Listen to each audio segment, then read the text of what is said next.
Bonsoir, je sais pas si les Bonsoir. micros sont activés. On aurait dû faire les réglages des micros. Bonsoir, Allô. bonsoir tout le monde, bonsoir. Ah, tu préfères être avec ta team, hein? Oh ouais. Mets les gens insupportables là-bas. Bonsoir. Bonsoir tout le monde, bonsoir. N'oublie pas de parler de l'Ukraine. Hein. Est-ce que... Hein? N'oublie pas de parler de l'Ukraine. Non, ça va être Non, spécial je rigole, politique. je rigole. Non, Ukraine aussi. Et vite fait la mort de la France. plus. Faut en parler parce que. Alias. Non, livraison d'armes, c'est grave. Oui, mais on en a déjà parlé la semaine dernière en fait. On a dit... Ouais, non, mais... L'Ukraine, l'Amérique latine, c'est fini. Mais il y a la Tu les écoutes, c'est la semaine prochaine, il y aura la bombe nucléaire. À chaque fois, c'est toujours... Ouais. T'es là. On se nous croirait entend. sur LCI. Ouais, est-ce qu'on nous Quelqu'un- entend? Je sais pas si on Attention, nous la entend. menace nucléaire devient. Alors bonsoir tout le monde, bonsoir tout Plus le que monde, probable. bienvenue. Merci Elias pour l'abonnement et merci Ambrine pour l'abonnement. Ah merde, ils m'ont poucave déjà. Merci beaucoup. Alors c'est pas Samir, on ne sait pas qui c'est. Ouais. On ne sait pas qui est cet individu qui est à côté de moi. Euh. Vous appelez comment? Samir en mode. Il vient d'un club sadomaso, mais vous savez pas qui c'est. Alors, oui, on a déjà dit 4 fois un blaze. Mais c'est Donc, pas Samir, c'est... non, mais Comment tu t'appelles? je m'appelle Kartra. Kurtra. Kartra. ouais. Kurtra était venu témoigner parce que toi tu ne fais pas partie de la secte et tu es venu témoigner sur le livre d'Oria, c'est ça? Tout Je à te vois fait. avec le livre. Et Ouais. tu as beaucoup aimé le livre Ah, d'Oria. grave. Tu as grave. découvert ça il y a quelque temps. Bah oui. Oui. Achetez ce livre. Voilà. Et qu'est-ce qui t'a plu chez Oria, mon petit? Alors moi surtout la première de couverture, je la Ouais. trouve très belle, oui, je trouve Ouais. que ce vert est chatoyant. En fait, alors, par moment, je prends l'accent du sud. Je je pense sais que c'est pas pour moi. Du C'est coup, le côté independenza. Voilà, Independenza. Independenza. Ah ouais. I am. Le brooch, comme on dit chez nous. C'est Soral le mec Donc- déguisé, ce n'est pas Soral. Donc voilà, j'aime ce vert. Mais tu l'as lu vraiment? Pas du tout. D'accord. Ah, j'ai lu l'introduction. Il est abîmé comme si tu l'avais lu, je te le Voilà. dis. Alors le truc c'est que Il je avait le lu 10 balade. fois. Ce livre a déjà parcouru plus de 1700 km, Ah ouais, mais je ne l'ai pas encore feuilleté. Voilà. d'accord. Mais, c'est Dieu donné. Non, on ne vous dira pas qui c'est, mais Voilà. il a une jolie cagoule. Mm. Elle te va très très bien. Mais c'est moi, Ah mais Wissam. c'était toi! Mais fallait le Ah, dire! j'adore Mais faire- c'est J'adore faire incroyable! des blagues. Mais J'adore faire je des pensais blagues. vraiment que c'était Cacreux là, ou je sais pas Non, qui. c'était moi, voilà, je voulais te faire une petite surprise quoi. Eh ben Ça a enchanté. marché. Ouais, Ouais. depuis le début, je me suis dit c'est qui ce gars là qui est là, ça m'a fait un peu peur. Avec sa Mais grosse tête, tant mieux. etc. Et oui, c'est Samir, vous l'aviez pas Non, deviné, c'est Samir. mais c'est Samir. Wesh. C'est un truc de ouf. Voilà, Alors- non, mais c'est une petite. En fait, c'est une petite technique pour éventuellement nos invités qui souhaitent garder l'anonymat. Voilà. Ou Voilà. qui souhaite aller en soirée. Et voilà, ça peut faire une deuxième, c'est-à-dire un tout en un. C'est-à-dire que vous commencez chez PDH et vous finissez chez. Tu sais que je pense à... En fait, j'ai écouté... parce que j'ai écouté Kalash Criminel aujourd'hui. Ah ouais. Et il a une punchline il a comme une ça. cabou- Ah ouais. Ouais, c'est... elle me dit qu'elle a 3 trous comme ma cagoule. Ouh, alors attends, le premier. c'était- Alors, et on va... allez, Allons-y, c'était le... allons-y. laisse, hein. On n'a pas beaucoup de temps. parti, là. allons-y. Non, mais parti, c'était quand là, même vraiment, plus on vous intéressant que... la Palestine. On va parler de la Palestine ce soir avec comme invité donc déjà Samir. En fait, c'était Samir, enchanté Samir. Nous, on n'est pas invités. hein. Merci, On est merci. résidents hein, presque. On est locataires. Coloc. Ensuite, on aura... Non, mais parce qu'ils sont en forme, les gens, alors que moi, je suis fatigué d'une fatigue. C'est pas grave, mais On vas-y, a balance. Youssef est à l'heure ce soir. Perdons pas de temps, allons-y les amis. Ouais, c'est vrai. Allez. J'y crois pas. J'y crois Tu veux que je pas. fasse les Mais présentations oui, à ta Youssef place, est à l'heure, Monsieur évidemment, Youssef. comme toujours. Alors, Oui, arrêtez. il est à l'heure. Non, mais quand on commence à 8h30, à 18h30, tu dois pas être à 18h30. Tu dois être avant 18h30. Ah oui, j'étais là à 18h30. Il a fait Non, mais là, c'est une le demi-heure, une demi-heure, toi, comme d'habitude. Tu vois, c'est comme, Youssef, comme si je pointais à l'usine, toi. On va installer une pointeuse à l'entrée, toi. Bonsoir Youssef, monsieur Youssef Boussouma, que vous connaissez tous. Ensuite, monsieur Yazid Arifi. Salut. Enchanté. Et enfin, monsieur Tarek Yakis. Donc, ça va beaucoup être de ce côté-là, la caméra. ouais. On va les laisser en Ouais, roue ouais. libre pendant parce que. Bah, parce qu'en plus, voilà, le timing est Ouais. assez. Allez, on y assez- va. Et en fait, non mais attends, je peux finir le. On est un peu en retard, donc ce qu'on va faire, c'est qu'on va faire jusqu'à 20h15 et on mettra juste 15 minutes de pause. On n'arrêtera pas le live, 15 minutes de pause et on recommencera avec Nicolas Framont ce soir et d'autres invités. Donc, Par contre, il faudra bien couper les micros. ouais, pendant la on pause. va bien Ouais. couper les micros pendant la pause, ça sera vraiment important. Donc on parle de Palestine et de Tyre Nichols aux États-Unis. Putain, j'ai pas suivi, mais oui. Oui, et puis, j'ai eu une journée. Et puis, si vous me permettez aussi, juste un mot pour la grève de demain. Enfin bon, Oui, oui. quand même. On commence par Et la Palestine, n'est-ce pas, Youssef? Bah, Tu écoutez, peux nous donner moi, un petit topo, un petit Vas-y, panorama. Youssef. Bah écoutez, si vous insistez, je. Merci Saroudrim pour le 7e mois d'abonnement. Merci beaucoup. Tu sais qu'on est plusieurs à parler, Youssef, tu nous laisseras parler. Ouais. Youssef raconte partie 7 toujours introuvable, ah bon? Ah, peut-être. Bon. Vous en êtes à la Mais partie peut-être, écoutez, les gens, il n'y a peut-être pas de partie 7. Je me suis perdu dans les chiffres. Peut-être j'ai mis 8 à la place du 7. Hein. Vas-y. 7. Merci Ah, Sarou oui, Dreams oui, t'as pour raison. l'abonnement. Les mercredis, peut-être que je me suis Dis-nous, trompé sur le Youssef. chiffre, c'est C'est tout. possible. Bon, bah écoutez, chers amis, bonjour à tout le monde. Bonjour Youssef. Très heureux de vous voir, de vous retrouver. Notre ami, Le plaisir est partagé. qu'on n'a pas vu depuis longtemps. Notre ami aussi, Tariq, qu'on a vu la fois dernière, mais enfin bon. Hein. Et me bonjour, reverras pas pendant un mois et amis demi de la- après, Les ouais. amis de la Non. technique, là. Qu'est-ce que Comment tu fais Tu me reverras pas après pendant un mois et demi. Mais pourquoi tu fais Un quoi an et demi Un mois et demi. Ah, Tu fais quoi Je pars en Amérique latine un mois et demi. Ça va, ça va. Excellent. il va en Excellent. stage. Afrique, En stage de Amérique guérilla. latine. Il va en stage de guérilla dans la selva. C'est ça. Il va sur les Je vais traces de appre- Che, je vais apprendre les techniques. En Bolivie. C'est ça. Avec Dans le la- sentier lumineux. dans la Sierra Maestra, Au Pérou, Bon. au Pérou. à Cuba. Bon, bref. Alors, chers amis, venons-en au sujet principal, si vous me permettez. Donc, j'introduis, mais je vais juste très rapidement pour dire simplement une chose. Donc, en Palestine, je ne veux pas paraphraser le monde en disant l'engrenage de la violence. Voilà. Hein, c'est horrible. L'escalade. C'est horrible ce genre de l'escalade, l'engrenage de la violence. Une violence qui inquiète. Une violence qui inquiète. Ça dure seulement depuis un Je siècle. dis hein. juste, oui, parce que je pars pas en voyage en voyage. Je pars pour un terrain de recherche pour ma thèse. Oui, c'est pour sa thèse, puisque faut le savoir, Tariq est un spécialiste de l'Amérique latine, l'Argentine principalement, hein. En partie, oui. En partie l'Argentine. Excuse-moi, je t'ai coupé. C'est le bon moment pour y aller. Donc, je disais qu'en Palestine, donc très rapidement, vous le savez, la lutte continue. Le monde entier peut très bien se désintéresser de la Palestine. Les Palestiniens, eux, ne se désintéressent pas de la Palestine parce que c'est une question de survie. C'est pas pour eux un débat politique, c'est pas un sujet d'actualité, c'est une question de survie. Un peuple essaie de survivre à une oppression majeure qui en plus est soutenue par tout l'impérialisme, on le voit, avec très très peu d'amis, avec énormément de traîtres également dans le monde arabe, évidemment, on s'en rend compte. Hein. Merci Donc, Lucien. de toute façon, le peuple palestinien, quelle que soit l'opinion qu'on puisse avoir sur la question, poursuit sa route de résistance depuis un siècle. Alors, ce qui s'est passé récemment, vous le savez, actuellement, il y a une offensive générale israélienne face à une montée de la résistance depuis environ à peu près un an. En gros, grosso modo, depuis un an, il y a une montée progressive de la résistance dans toutes les villes de Palestine. Dans toutes les villes. Alors, Gaza, bien évidemment, toujours, mais en Cisjordanie, ce qui n'était pas le cas auparavant. Hein. Et bon, on ne va pas faire une grosse analyse, mais simplement savoir qu'il y a une montée de la résistance, et face à cette montée de la résistance, eh bien, les forces d'occupation, les forces d'apartheid et coloniales, sionistes, eh bien, essaient de juguler cela, puisque l'autorité palestinienne n'arrive plus à enrayer cela. Parce qu'il faut quand même savoir qu'au terme des accords, l'autorité palestinienne, malheureusement, est complètement intégrée à la défense d'Israël. C'est ce qu'on appelle la sécurité préventive. Hein. C'est ce qu'on appelle la sécurité préventive, ça fait partie des accords. Et au terme de cette sécurité préventive, l'autorité palestinienne est chargée elle-même de faire la police pour le compte d'Israël. C'est terrible. Hein. Alors, vous me direz pourquoi ils le font. Eh ben, l'Europe et l'Union européenne et le monde occidental sont responsables, puisque vous savez que il n'y a pas de revenus en Palestine, il y a très peu de revenus, il n'y a pas d'activité économique, et que ce sont uniquement les dotations des pays, hein, ce sont l'argent qui est donné, et cet argent est donné sous condition. Et l'Union européenne, qui est le plus grand donateur hein, de l'autorité palestinienne, ne donne de l'argent qu'à la condition que l'autorité palestinienne joue le rôle de flic pour le compte d'Israël. L'argent transite par les comptes Voilà, israéliens. ça transite par les comptes israéliens, alors c'est absolument hallucinant, et c'est Israël qui contrôle l'argent qui est donné à l'autorité palestinienne. Ce qui fait que c'est comme ça qu'on a transformé l'autorité palestinienne hein, en collaboration, en collaboratrice. Oh, c'est une sous-préfecture, quoi. Voilà, exactement, hein, de l'occupation. Et ça, c'est absolument terrible. Les gens ne savent pas cela. Mais la question n'est même pas de savoir quelle est la nature. C'est que si jamais cet argent n'est plus donné, c'est l'effondrement total de l'autorité palestinienne. Ça veut dire que l'essentiel des revenus en Palestine sont des revenus des fonctionnaires, en fait.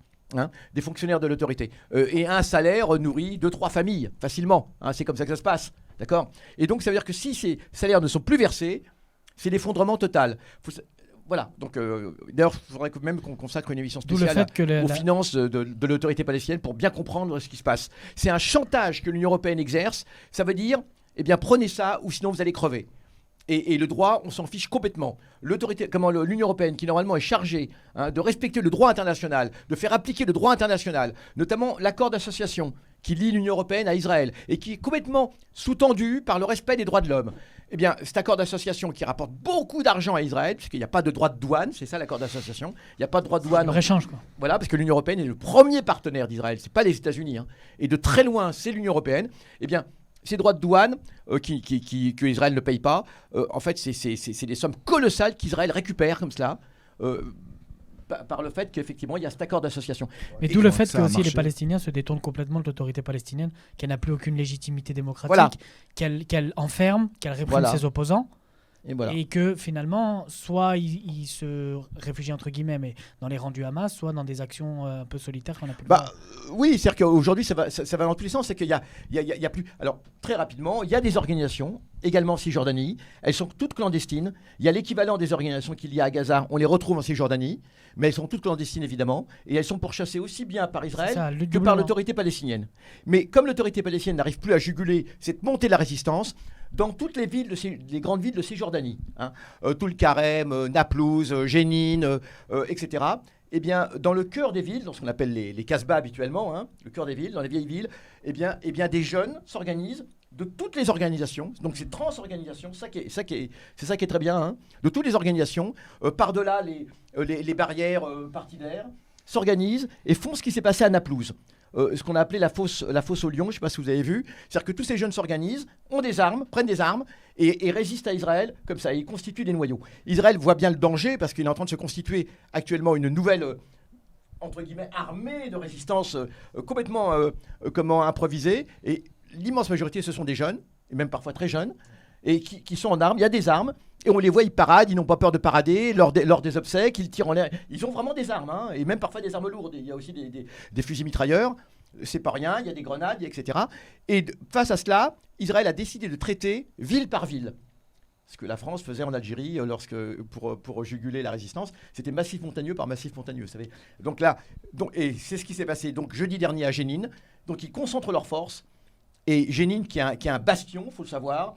En 2001, le camp de Jénine a connu une bataille extrêmement acharnée. En 2001, il y a un film qui s'appelle Jénine, Jénine, que vous pouvez trouver, qui a été interdit, mais je crois qu'on peut quand même le trouver, qui a été fait par un acteur palestinien d'Israël, il est citoyen israélien, extraordinaire. Et c'est lui qui a fait ce film, et il raconte la bataille qui a eu lieu à Jénine en 2001, une bataille énorme, où Israël a eu beaucoup de pertes. Le camp a été rasé. Le camp a été rasé, ça a été une bataille effroyable. C'est un camp de réfugiés ? Ouais, c'est le camp de réfugiés de Jénine. Et c'est dans ce même camp de réfugiés que se sont déroulés les événements de jeudi dernier. D'accord ? Donc ça veut dire que la résistance est revenue à nouveau à Jénine. Elle avait été détruite en partie en 2001, elle est revenue. Ça veut dire qu'Israël ne pourra jamais juguler cela. Hein. Et ce qui s'est passé jeudi dernier, Israël a fait donc un raid. Il y a eu beaucoup de soldats qui sont arrivés. Et ça a été un carnage. 10 personnes ont été tuées, 14 blessés graves, avec toutes des blessures à la tête et à la poitrine, des blessures par balle.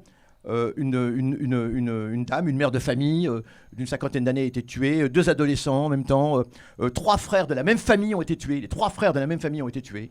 C'est terrible, hein, les 3 frères de la même famille ont été tués.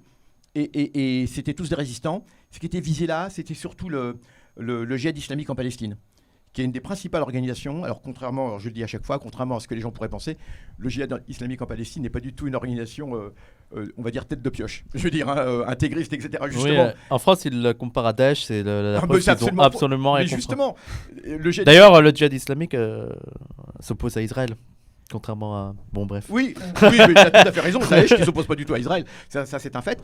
Donc le djihad islamique en Palestine qui a été fondé par des marxistes en plus. Hein. C'est un mélange de marxistes, etc. et de militants aussi, Anciens maoïstes. Anciens maoïstes. Il y avait un islamistes, bel etc. ouvrage dans la découverte sur la théologie. Il y a un de la très bel libération. ouvrage à la découverte. D'autres Pouillard, là Ouais, Ça date, d'un ami, Nicolas Dopouillard, et puis d'un Palestinien dont j'ai un ami aussi, mais j'ai oublié son prénom, et puis aussi de l'épouse de ce Palestinien, Eugénie. Et d'ailleurs, c'est parmi les moins sectaires dans les organisations palestiniennes, Mais parce qu'ils justement, essayent vraiment de d'intégrer fédérer. tout le monde, absolument.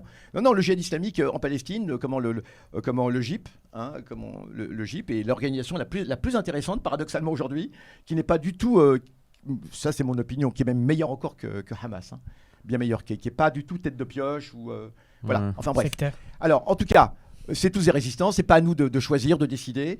Et en tout cas, voilà, donc il y a eu ce carnage, et je vous laisse la parole. Alors, juste pour dire que à la suite de cela, Vous l'avez vu, personne n'a condamné ce massacre. Personne. On parle juste de... Le Monde titrait la violence, une violence inquiétante. Voilà, c'est tout. On ne pointe pas du tout qui a massacré. C'est comme si c'était des Martiens. Ce sont des soldats israéliens qui tirent dans le tas. C'est absolument effroyable. C'est un peuple sans défense, avec uniquement quelques armes. Je vous dis, ils ont des armes, mais c'est rien par rapport à Israël. Les gens ne savent pas. Quand un bébé palestinien naît, en fonction de la famille où il naît, vous avez une armée d'ethnologues israéliens, parce que l'armée Israël, c'est pas uniquement des militaires, c'est aussi des ethnologues, des anthropologues, etc. Quand un bébé naît, on sait dans quelle famille il est né, on sait si c'est une famille de résistants ou pas. Ça veut dire que ce gamin, il est déjà tracé à la naissance. On sait évidemment, parce que s'il est dans une famille de résistance, c'est évident qu'il va être résistant aussi. Et ça veut dire qu'il est tracé dès le départ. Et on va le pister jusqu'à ce qu'on le tue éventuellement. Vous avez vu ces gamins palestiniens qui maintenant écrivent la shahada sur un papier et le mettent dans leur poche au cas où ils sont tués. C'est absolument terrible. En allant à l'école, ils écrivent sur un papier, etc. Et ils mettent ça dans leur poche. Comme ça, s'ils sont tués, voilà, il y a ce papier. C'est tellement terrible. Ils vont à l'école comme ça. Et le monde entier s'en fiche. C'est absolument épouvantable. Et donc, ce qui s'est passé, il y a un jeune Palestinien de Jérusalem, et là, c'est important de le dire, qui évidemment n'a pas supporté le récit de ce qui s'est passé à Jénine, ce massacre, dont tout le monde s'en fout. Et il s'est procuré une arme, et donc c'est un Palestinien de Jérusalem. Il faut savoir que les Palestiniens de Jérusalem, c'est encore un statut différent des Palestiniens d'Israël et des Palestiniens de Cisjordanie. Ils ont une pièce d'identité, qui est quasiment une pièce d'identité israélienne, mais qui peut leur être retirée à tout instant, comme c'est arrivé à notre ami Salah Hamouri. Salah Hamouri, qui s'est vu retirer justement sa pièce d'identité. Est-ce que... Ouais, c'est une carte de séjour. Et donc, il s'est procuré une arme, et effectivement, il voulait se venger, il est allé se venger. Mais je tiens à préciser une chose, Macron raconte n'importe quoi, Macron ment, d'accord. Il n'a jamais, ce jeune homme de 21 ans, de Chouefat, qui est un camp de réfugiés au sein même de Jérusalem, hein. C'est un quartier, n'a jamais attaqué une synagogue. Il a tiré dans les environs d'une synagogue, dans un quartier de colonisation, et il faut savoir que pour l'ONU, tout Jérusalem-Est occupé est une colonie. Ça veut dire que lorsqu'un Palestinien mène une action armée à Jérusalem-Est, selon le droit international, il est fondé de l'amener. Il est fondé de la mener. Donc il ne peut pas être qualifié de terroriste. Parce que si on le qualifie de terroriste, ça veut dire qu'on considère que ça fait partie d'Israël et donc on justifie l'annexion de Jérusalem. Donc vous voyez un petit peu, donc c'est très important. C'était un quartier de colonisation. Et non seulement c'est un quartier de colonisation, mais en plus, c'est le fief du nouveau ministre d'extrême droite, là, qui disent d'extrême droite. C'est son fief électoral. Et c'est le fief électoral du parti qu'on appelle Force Juive. Donc c'est d'autant plus légitime. Donc voilà, donc il n'est pas allé n'importe où, il n'a pas attaqué une synagogue. Et donc M. Macron qui se sent obligé de dire, et M. Biden qui se sent obligé de dire, vous vous rendez compte, et monsieur, je ne vais pas prononcer son nom parce que c'est une insulte simplement de prononcer son nom, vous avez compris. SOS racisme, ça vous dit quelque chose? Eh bien, lorsqu'ils disent que les Palestiniens ont attaqué une synagogue, c'est un mensonge total. Juste par rapport à ça, Youssef. Voilà. Ce qui est d'autant ce qui est d'autant plus ignoble. Donc c'est pas un acte terroriste. Ce qui est d'autant plus ignoble et sale dans ce qui est dit, c'est que par exemple, tu parlais de SOS Racisme, il dit le jour de la commémoration de la Shoah. Oui. On vient tuer des Juifs dans une synagogue, désolé, mais qu'on ne vienne pas me parler de quelque chose que ce soit. Donc ils établissent une continuité. Mais c'est là que c'est absolument terrible de finalement de surfer sur les morts du passé et sur les morts juives. Et finalement, en établissant une continuité entre la résistance palestinienne et les nazis. Et voilà. Bon, alors que c'est plutôt le nazisme qui s'est lui-même inspiré, enfin en tout cas, qui est dans la continuité de l'idéologie coloniale. Mais par rapport à ce que tu disais sur les résistances, tu me diras ce que tu en penses. Mais merci, une des hypothèses qu'on peut peut-être avancer, il y a eu des élections très récemment en Israël. Le gouvernement le plus à l'extrême droite, à chaque fois, il nous ressort toujours la même musique. Il y a eu des contestations, il y a eu des manifestations pour l'état de droit, pour la démocratie, etc. Est-ce que pour toi, c'est ce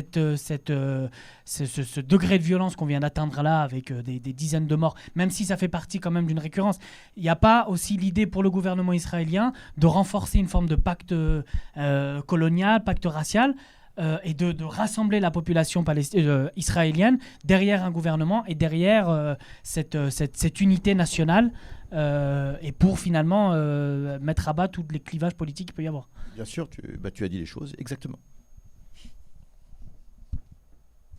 Et puis, Merci. quand même, un autre. Ah non, bon, c'était. Non, mais bien Non. sûr, bien évidemment. Non, mais- C'est le pacte colonial, c'est le pacte sur lequel repose l'État d'Israël. Et malheureusement, beaucoup de gens qu'on prétend être de gauche.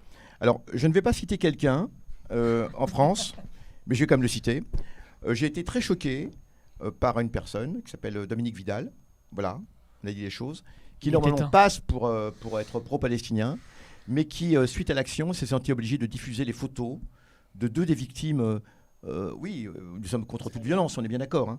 Mais l'origine de la violence là-dedans, c'est l'État d'Israël. C'est Israël qui est responsable de la violence, enfin des morts, aussi bien juifs que palestiniens. C'est ça qu'il faut comprendre. Donc on ne peut pas, si on veut mettre fin à cette violence, il faut que la justice prévale. Il faut que le droit prévale. Et pas uniquement le droit international, mais le droit légitime. Hein. Ça veut dire que la Palestine doit être libérée et que chacun puisse vivre sur cette terre, indépendamment de son origine, de sa religion, de ses opinions, quoi que ce soit, comme dans n'importe quel pays. C'est la seule solution. Donc on ne peut pas dire, voilà... Alors Dominique Vidal qui passe pour un pro-palestinien, en dehors du fait que c'est un grand soutien de M. Roussel, mais ça...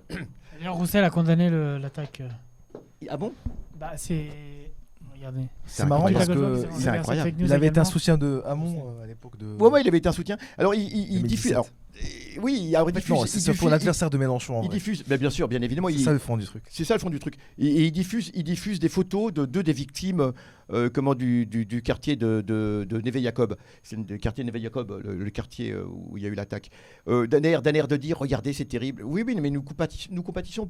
Personne ne se réjouit de la mort de qui que ce soit. Et là, ça contribue complètement à Personne ne mettre se sur le réjouit de la même, mort de à qui que mettre ce sur soit, le même qu'il plan. soit palestinien, juif. Mais vous comprenez, oui. Ça contribue complètement à mettre sur le même plan des morts qui, même s'ils sont morts et c'est terrible, voilà, c'est un drame, ne sont pas morts pour les mêmes raisons. Et tandis que certains sont morts victimes de l'oppression, d'autres sont morts par esprit de résistance. Ben, bien évidemment. Bien évidemment. Et c'est tout. Alors, Monsieur Vidal qui se targue de... Bien évidemment, je pense que Monsieur Vidal sait ce que c'est que la résistance française. J'imagine pas Monsieur Vidal être opposé à la résistance française. Donc, je ne comprends pas pourquoi ces atermoiements, concernant... Donc il n'a rien à perdre médiatiquement. Voilà. Mais Mais après, là, le truc, c'est on va vous dire, oui, est-ce que vous mettez sur le même plan les actions de la résistance française avec ça? Oui. Je réponds à la question. En Oui, fait, tout à je pense que surtout, Dans un ce moment qui se passe d'occupation. aujourd'hui, là, tu vois, en 2023-2022, c'est que ce qui se passe en Palestine et les réactions que ça génère ici, pour moi, ça prend une forme particulière dans le contexte où, en même temps, il se passe ce qui se passe en Ukraine. Tu vois? Et qu'en fait, dans la même foulée, tu peux avoir des représentants européens, américains, qui, tu vois, vont te faire des... Je sais pas si vous avez vu récemment, là, ils ont fait un nouveau truc sur BFM, ils invitent des officiels russes. Je sais pas si vous avez vu ça. J'ai Oui, vu oui. l'ambassadeur, moi. Ils ont fait venir l'ambassadeur de russe Président de la Douma. à Paris et le vice-président de la Douma. bien lui, hein. Qui est Qui bien sont lui. Hein. intéressants d'ailleurs. ils parlent Le français, vice-président, etc. il a eu une ceinture. Les deux parlent très bien français au passage. Très intéressant. Et en fait, c'est intéressant. En fait, ils les convoquent, on dirait un conseil de discipline. C'est-à-dire qu'ils viennent et en fait, en gros, pendant une heure, on leur demande de dire que ce qu'ils font est horrible et qu'ils vont perdre. En gros, ça consiste en ça. Tu vois, ils Condamnez-vous comme les ça. bombardements, nanana. Est-ce que vous trouvez pas quand même que finalement c'est un échec, votre guerre, etc. Blablabla. Donc ça dure une heure. Et en fait, pendant une heure, vraiment, enfin, leur voix est chargée d'émotions. Tous les Soumis à la éditocrates. question, comme dirait l'autre. Et en fait, tu sens vraiment une vraie volonté de faire primer le droit, tu vois, et la justice, et tu vois, le respect des frontières, et tu vois, tous ces concepts, en fait, tu vois, vraiment, Mais de qui? ils sont émouvants, mais dans le contexte ukrainien. Mais qui veut faire primer le droit? Bah, les éditocrates qui Ah, sont voilà, à la table, tu vois, d'accord. et qui sollicitent les Russes sur les effroyables violations du droit international. Ce qui n'est pas totalement faux au passage, hein, parce que la Russie Ouais. a franchi une frontière, etc. Ouais. Donc c'est pas un sujet. Mais par contre, ce que Oui, je voilà, trouve c'est ça que je intéressant- voulais. Parce que... Après, on pourra en discuter, tu vois, de ce qui non, se passe mais en concrètement fait, sur le parce que terrain. les gens auraient pu penser que c'était les Russes qui voulaient le respect du droit, tu vois. Ah bah les Russes sont, dans leur esprit ils sont en train de défendre leurs droits, Oui, voilà. c'est certain. Mais ce qui est intéressant, c'est le décalage que tu peux avoir C'est ce que tu voulais en dire. le l'espace de décalage. 3 jours Voilà. entre les propos que tu vas Oui, tenir oui. vis-à-vis de l'invasion de l'Ukraine par la Russie et des horreurs qui sont commises par les Russes, Ouais. dont on pourrait par ailleurs discuter. Je pense que ça pourrait faire l'objet d'une discussion formidable. Et ensuite, dès que ça se passe dans le même cas de figure en Palestine, sachant que on parle d'une situation coloniale qui s'éternise depuis plus de 70 ans, en vrai. sans compter ce qui s'est passé même avant, etc. Mais je parle vraiment de l'épisode israélien au sens strict du terme. Et là, on est clairement face à ça. Et en fait, souvent, moi, quand j'ai affaire à des gens un peu extérieurs à nos luttes, ils nous disent mais pourquoi vous vous intéressez autant à la Palestine? Pourquoi ça plus que le reste? En fait, c'est un petit bout de territoire qui est partout. Et ben moi, je trouve qu'en fait, ce territoire-là, enfin ce combat, il dit la vérité d'un monde. Et je pense que c'est ça qui nous, tu vois, qui fait que ça prend au trip les gens comme nous, quoi. Parce que c'est pareil, moi, tous mes copains, le début de mon militantisme, entre guillemets, ça a été cette cause-là. Parce qu'elle semble aller de soi pour nous, en fait. Parce que c'est vraiment le point d'orgue de la lutte anticoloniale, de la lutte pour faire primer les droits des gens qui ne sont pas nés sous la bonne étoile, qui ne sont pas des blancs, à qui tout n'est pas dû d'avance, en fait. Et c'est ça qui se passe, clairement, là encore, depuis une semaine, quoi. Tu vois ? En fait, d'un côté, tu as une invasion en Ukraine, d'ailleurs, comme c'était le cas avant en Géorgie, etc. Et là, c'est horrible, il faut absolument faire reculer les Russes, qui sont des mangeurs d'enfants et tout ce que tu veux. Pourquoi pas ? On peut discuter, mais en tout cas, quand c'est la même chose qui se passe du côté palestinien, qui sont en train de se faire voler leurs terres, en fait, sous les yeux de tout le monde, quoi. Jour après jour, tu as des vidéos qui circulent, personne ne peut dire qu'il ne sait pas. Jour après jour, tu as des maisons qui sont détruites, des bulldozers qu'on voit passer, ils abattent des maisons, des mecs qui sortent de chez eux, tu as des colons qui rentrent dans la foulée à Hébron. C'est devant nous, quoi. Et d'ailleurs, personne ne prend. Et d'ailleurs, les nouvelles mesures qui ont été prises, c'est que évidemment la maison de la famille du jeune va être détruite. Alors lui, il a été rattrapé et tué, hein, le jeune qui a fait l'opération. Une chasse à l'homme. Ouais, une chasse à l'homme. Bon, il avait très peu de chance, il savait ce qu'il faisait. Il avait 21 ans. Ils auraient pu l'arrêter dans un état de droit. On arrête, on juge, non ? Donc évidemment, Après, on le fait pas en France non plus. Alors, ce qui est extraordinaire, c'est que les châtiments collectifs qui sont interdits par le droit international sont appliqués sans aucun problème. C'est que non seulement la maison de sa famille va être détruite, ça veut dire que les scellés ont été posés sur les portes de la maison, les gens ne peuvent plus rentrer, ils ont un quart d'heure pour prendre les matelas, c'est tout ce qu'on va leur laisser prendre, hein. Attention, hein. C'est pas un déménagement, ils ont un quart d'heure pour prendre leurs matelas, ils sont à la rue ensuite. Toute la famille, et généralement les maisons ça accueille 10-12 personnes, hein, même plus. Et cette maison va revenir à qui ? À un colon. Alors tout à fait, non, elle va être rasée. Ah oui. Mais ensuite, tu as tout à fait raison, on va donner le site à des colons. C'est ça qui est absolument incroyable. Et alors, la nouvelle mesure qui est prise, c'est que maintenant, la famille va être privée de ses allocations familiales. Comme en France. Exactement, comme quoi. Donc la famille de ce jeune va être privée. Et non seulement ça, ils ont arrêté 42 personnes. Et ces 42 personnes vont subir aussi un châtiment collectif. Les familles, etc. Voilà ce que c'est qu'Israël. Mais tu vois bien quand la même démocratie israélienne, hein, je disais, évidemment. Tu vois bien qu'ils cherchent, qu'il y a une stratégie derrière, c'est-à-dire qu'ils cherchent l'engrenage, ils cherchent une forme de radicalisation chez les Palestiniens pour maintenant justifier aussi des mesures encore plus répressives. Par exemple, là, ils veulent faire passer une loi qui rendrait complètement irresponsable des militaires ou des policiers israéliens qui tueraient un policier, un Palestinien. Alors, c'est déjà le cas France, dans les sur faits. la légitime défense. Bien sûr, présomption de légitime défense. Alors, c'est déjà le cas dans les faits. Maintenant, ça va être le cas de jure. Voilà. De facto, c'est déjà le cas. Mais c'est maintenant de jure, ils ne passeront même pas devant la comédie, etc. Mais ce que je voulais dire par rapport à ce que tu disais, je rebondis, la Palestine n'est pas le conflit où il y a le plus de morts du tout. Il y a plein de conflits où il y a beaucoup plus de morts. Le Congo. Donc, bien évidemment, j'ai même le moindre... Le Yémen, bien sûr. Bien évidemment, en Afrique, 600 000... tu as vu, si tu reviens d'Éthiopie, 600 000 morts en Éthiopie, etc. Non. Donc, nous ne sommes pas... Mais justement, c'est le seul conflit, et c'est ça qu'il est important de comprendre, c'est le seul conflit où on dit que les victimes sont des bourreaux. Sont les bourreaux de leurs bourreaux. C'est ça la grande différence. On ne se permettrait pas de dire ça et comme tu as dit, c'est ce qui fait exploser au maximum l'hypocrisie du monde dans lequel on vit. Clair. Et la Palestine devient le symbole de toute l'injustice mondiale en vérité. Hein, parce qu'évidemment, c'est pas... Mais c'est tellement terrible parce que la pire des choses pour une victime... Bon, t'es une victime, d'accord. Mais on dit même pas qu'il y a une victime, on dit que t'es le bourreau et tu cherches en tout cas à être le bourreau de ceux qui te martyrisent depuis un siècle. En fait, c'est toi le vrai. Le vrai coupable. Hein. Et dans le meilleur des cas, on renvoie tout le monde dos à dos. Arrêtons la violence, l'engrenage de la violence. Sauf que ce genre de déclaration intervient après les morts israéliennes. C'est-à-dire quand il y a les morts palestiniennes, personne demande l'arrêt de l'engrenage parce qu'ils savent très bien, qu'il va y avoir une riposte. Exactement. Et ils attendent qu'il y ait la riposte Oui. Pour voir à peu près la taille de la riposte, entre guillemets, et pour savoir de quelle manière ils vont pouvoir, sauver leur conscience, si je puis dire ça comme ça. Mais c'est toujours après la riposte qu'ils appellent à l'arrêt de l'escalade. Mais alors que s'ils intervenaient plus fermement quand il y a des morts palestiniens, peut-être que ça atténuerait la riposte. Oui, mais déjà même le terme de riposte, il devrait être complètement supprimé. Tu vois, parce que c'est une construction médiatique d'un récit qui vise à nous faire croire qu'il y a à la base des gens qui attaquent, qui oppressent, etc., et d'autres qui ripostent. Sauf que Israël ne riposte pas. Israël est dans une... T'appelles ça comment ? C'est toute la rhétorique du conflit, en fait. Oui, le voilà, conflit c'est la rhétorique du conflit. Je veux dire, c'est une violence, c'est une oppression systématique, permanente. Ouais, mais donc tu vois, là, souvent tu vois que quand il y a une...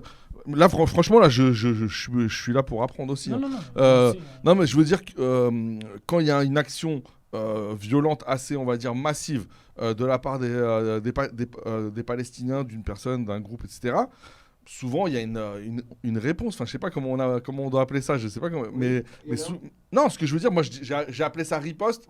Oui. Voilà, mais je veux dire, je vois pas en quoi c'est pas. Moi, dans mon sens, à moi, il y avait pas une charge symbolique, mais je veux bien l'entendre. Mais moi, ce que je veux dire, c'est que à chaque fois qu'on va parler de la Palestine ou d'Israël, on va toujours commencer le récit à partir d'une forme de riposte israélienne, comme si finalement c'est comme si les Palestiniens avaient agressé les premiers, opprimé les premiers, et que finalement l'agressé israélien ripostait à une agression ou à un attentat palestinien. Alors qu'à la base, je veux dire, c'est je comprends. Tu vois, alors là, il y a deux aspects. Il y a d'une part, c'est-à-dire que il y a deux niveaux. Il y a nous, ce que l'on pense être le droit et la justice, et il y a même le droit international.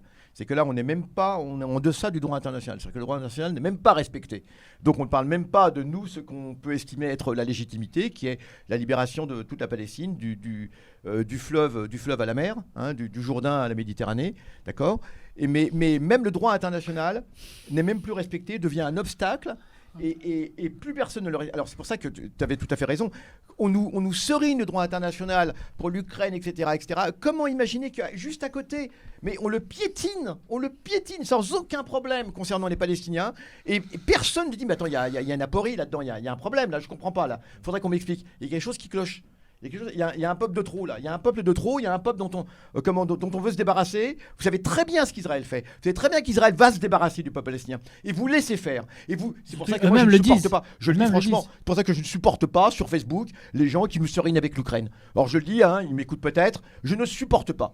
D'accord, ça ne m'intéresse pas. C'est terrible parce que je pense que le peuple ukrainien souffre aussi. La question n'est pas là. Mais je pense que ils nous rendent insensibles en fait. Voilà exactement. Je dis tant qu'effectivement, les choses ne seront pas remises en place, le monde marche sur la tête et ça date pas d'aujourd'hui. Et on pourrait raconter des histoires sur la Palestine, des choses incroyables qu'on a vues en Palestine, sur place, etc. Même. Je veux dire, c'est des choses qui vous rendraient fou. Des choses, si je vous racontais, qui vous rendraient fou. Tout à l'heure, quand il faisait le parallèle avec l'Ukraine, quand tu vois qu'à 3 jours d'intervalle, tu as des milliers, enfin des dizaines d'avions qui risquent d'être livrés, quand tu as des chars hyper sophistiqués qui risquent d'être livrés, qui vont être livrés à l'Ukraine, et que dans le même temps, t'as un Palestinien qui prend une arme à l'arrache ou qui va se battre avec des pierres. Enfin, je veux dire, mais moi, vraiment, quand tu fais le parallèle avec l'Ukraine en disant, moi, c'est un conflit qui m'intéresse pas. Malheureusement, je me suis rendu compte aussi, de par la construction médiatique. Il m'intéresse aussi. Oui, on s'intéresse, etc. mais j'assume de dire que j'ai une sensibilité autre, différente par rapport au sort des Palestiniens que par rapport au sort des Ukrainiens. De par le fait que d'un côté on a une oppression dont tout le monde s'en fout, comme les autres. C'est-à-dire. Comme les gens ont une sensibilité différente sur le peuple ukrainien. Comme l'État français n'a pas la même sensibilité. Comme disait Omar Sy. Comme a souligné Omar Sy. Dans les aéroports. Que les Africains. Voilà. Mais les Afghans n'ont pas de droit. Non, mais presque on nous somme d'avoir une sensibilité. Une injonction. Avoir la même sensibilité. Une empathie même. Une sensibilité et une empathie qui devrait être la même. Mais si elle peut être quand même un peu supérieure pour les Ukrainiens, étant donné que ce sont des gens qui nous ressemblent, etc., ce serait quand même mieux. Mais moi, c'est tout l'effet inverse que ça me fait. Le fait de les voir aussi soutenus par les Occidentaux, le fait de voir ces disproportions, cette asymétrie qu'il y a entre la situation ukrainienne et la situation palestinienne, me rend insensible à ça. Et c'est terrible, en fait, finalement. Humainement, c'est terrible d'être dans cette situation. Et juste... tu parlais juste, Youssef, mais il y a quand même, l'oppression coloniale est une oppression multiforme, mais quand on regarde les morts aussi palestiniens, évidemment que les femmes toute la population est touchée de près ou de loin, la population palestinienne est touchée, tu parlais des enfants, etc. Mais quand tu regardes les photos des gens qui sont tués, ce sont des hommes, exclusivement des hommes. Donc il y a aussi quand même une oppression de genre ou une violence qui se fait envers les hommes palestiniens en tant que producteurs, en tant que... Mais les femmes aussi. Oui, les femmes aussi. Et d'ailleurs dans les prisons aussi. Hein. Bien sûr. Mais là, quand je regardais quand même les gens qui sont assassinés, je veux dire, la cible, ça reste quand même l'homme indigène, l'homme palestinien. Oui, bien sûr. En fait, sur la sensibilité, je pense qu'il faudrait aussi que, bien sûr qu'il y a le côté où ils peuvent plus facilement se sentir empathiques avec les Ukrainiens de par la blanchité. Mais je pense qu'il y a aussi à interroger le côté est-ce qu'ils s'inquiètent vraiment du sort des Ukrainiens ? Parce que ça aussi, c'est un piège dans lequel on tombe. Alors que pour moi, l'Occident en a rien à foutre des Ukrainiens. C'est juste des intérêts directs. C'est que Palestine, Israël, ils ont intérêt avec Israël. Russie, Ukraine, là, ils ont plus intérêt. Ils ont transformé l'Ukraine en une machine de guerre contre la Russie. En vérité, là. Et le peuple ukrainien, il en bave. Il en bave. Mais c'est les enfants les Ukrainiens et les Palestiniens. Les enfants de qui meurent ? Les enfants des Ukrainiens. Pas les Américains, ils envoient au charbon. Comme les Français, les Français, les Européens. Moi, ça me semble aberrant comme situation. Et juste, je ferai une toute petite incursion, mais là, en vous écoutant, je pensais aussi à l'Iran, où il y a genre un mois et demi, tout le monde appelé à l'insurrection, etc. Là, il y a eu un paquet d'exécutions en Iran. Il n'y a plus personne.